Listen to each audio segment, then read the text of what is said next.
We were created to sing creatively by a creative God who sings. No, let me change that. We were beautifully created to sing beautifully by a God who created beautiful music and who sings over us beautifully. Let that sink in.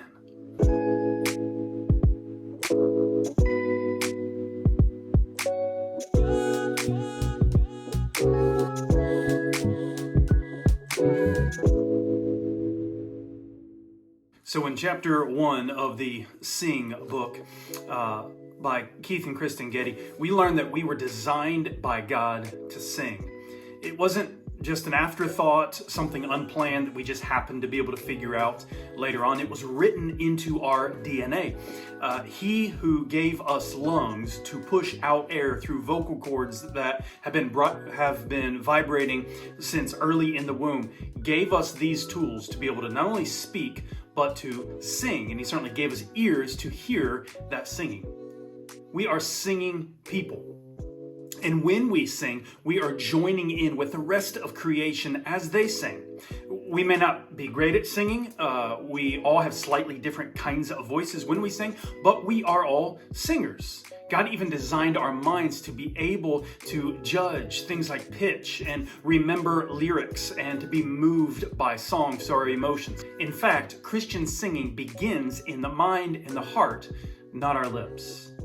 God is far less concerned about our pitch than he is the integrity of our hearts.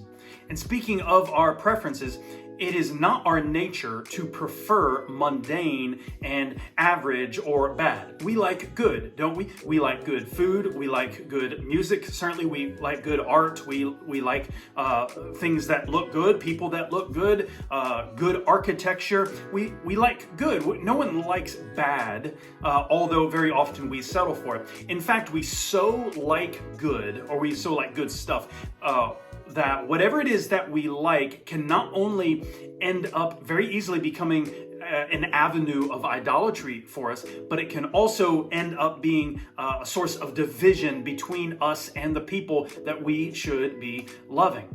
We like beauty so much that it can become a problem for us. Have you ever known anyone to argue about different styles of music, about different types of food, about different pieces of art? I like this. No, I like this. Yeah, of course, we all, not only do we know that about other people, but we know it about ourselves. We like to argue about the things that we like the most. Why? Because we think they are good, or at least better than maybe some alternatives. So we have to learn to appreciate and love the beauty of God's creation, including music, in such a way that it doesn't become an issue between us and our Heavenly Father. It doesn't become a problem or a barrier between us, and it doesn't become divisive between the people that we love.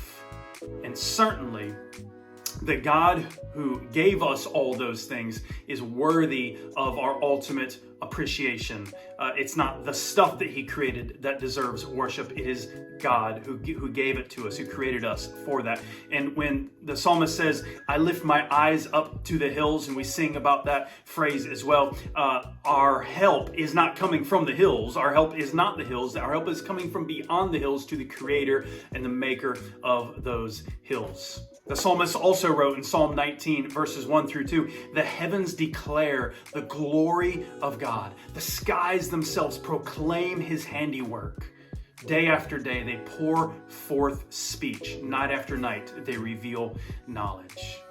Lastly, the authors of the Sing book, they agree with the church fathers in describing our singing as one form of our prayer. And while certainly not everything that we sing, or every song that we sing, or style of song that we sing is prayer, many of the psalms, hymns, and spiritual songs, as Paul calls them in Colossians 3, could accurately be called prayer, because we are singing songs to God. In fact, we're not by ourselves in that we're joining in with nature in their song, and we're singing to our God or praying to our God. And God, who created music and who created song and appreciates that beauty because he created it, he hears our songs as prayers. Think about that. Zephaniah chapter 3 verse 16 even tells us that God himself, who created all that, sings over us. Listen to these beautiful words. On that day it shall be said to Jerusalem, fear not, O Zion, let not your hands grow weak. The Lord your God is in your midst, a mighty one who will save. He will rejoice over you with gladness. He will quiet you by his love. He will exult over you with loud singing. Listen to this poem quoted on page 10 of the Sing book from Nathaniel Ingelo from 1688. He says this: "We sing to him whose wisdom formed the ear. Our songs, let him who gave us voice hear. We joy in God, who is the spring of mirth, who loves the harmony of heaven and earth. Our humble sonnets shall praise rehearse, who is the music of the universe. And whilst we sing, we consecrate our art and offer up with every tongue a heart." The congregation of your church, of my church, is the ultimate choir. The people up front, what we might call the choir, or what we might call the band or the singers, they're just leading the choir. The congregation is that choir. And the choir has hearts and voices that are knit together in singing praise. And it's beautiful. And the great thing is, just like anything else, the more we do something, more we practice it, the better we can get at it. So if we are intentional about that, we will get better at singing and blending as a congregation and become more beautiful in our singing as a congregation and become more creative in that.